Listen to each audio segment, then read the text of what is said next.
C'est pourquoi, frères saints, qui avaient part à la vocation céleste, considérez l'apôtre et le souverain sacrificateur de la foi que nous professons, Hébreux 3:1. C'est ici que se trouve notre participation au Seigneur Jésus-Christ. Nous sommes participants de la vocation céleste.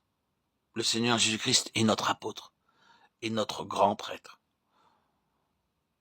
Nous entrons dans cette participation, dans cette compagnie intime de lui-même, afin de construire avec lui, pour Dieu, cette habitation, cette maison éternelle. Mais Christ l'est comme fils sur sa maison, et sa maison, c'est nous, pourvu que nous retenions jusqu'à la fin la ferme confiance et l'espérance dont nous nous glorifions. Hébreux 3:6. Dans cette portion de l'Écriture, l'auteur nous parle de deux maisons. L'une des maisons construites par Moïse, l'autre maison construite par le Seigneur Jésus-Christ lui-même. Ce qui a été construit par Moïse n'était finalement qu'une ombre des réalités célestes. Bien que tout ait été accompli conformément à un modèle montré par Dieu. Maintenant, notre Seigneur Jésus-Christ lui-même, qui est notre apôtre et notre grand prêtre, est en train de construire un édifice éternel. Il désire que nous soyons ses collaborateurs dans cette immense tâche.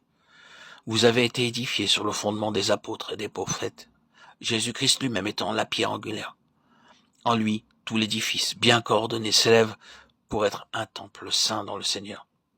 En lui, vous êtes aussi édifiés pour être une habitation de Dieu en esprit. Éphésiens 2:20-22. Une habitation de Dieu en esprit, c'est encore un mystère.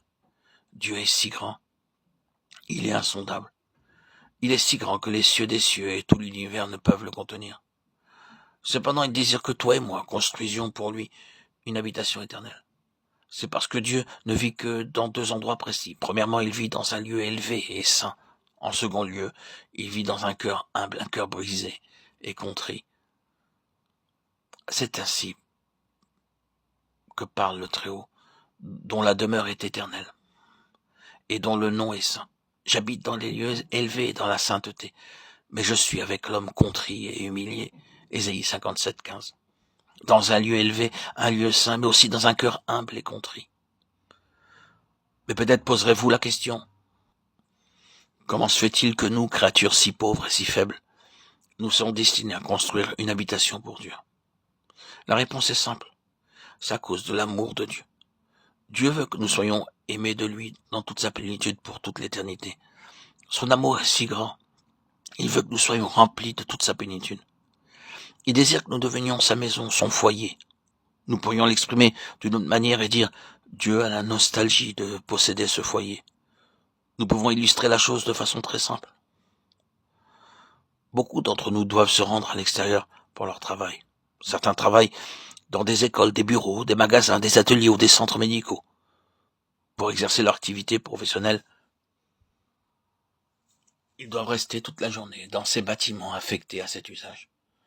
Ces immeubles peuvent être parfaitement aménagés, offrant un cadre très agréable. Cependant, jamais vous n'appellerez cet endroit votre foyer. Si vous rendant le matin à votre travail, vous rencontrez un ami qui vous demande « Où vas-tu ?» Vous répondrez « Je m'en vais au travail ». Mais le soir venu, rentrant chez vous, si quelqu'un vous questionne « Où vas-tu ?» alors vous répondrez avec grande satisfaction « Oh, je rentre chez moi ». Pourquoi êtes-vous donc si empressé et si heureux? Parce que vous avez votre femme à la maison, vos enfants ou vos parents vous y attendent. C'est l'amour qui constitue un foyer. Un bâtiment en lui-même ne peut pas constituer un foyer. Un beau mobilier ne peut pas constituer un foyer. C'est uniquement l'amour qui fait un foyer.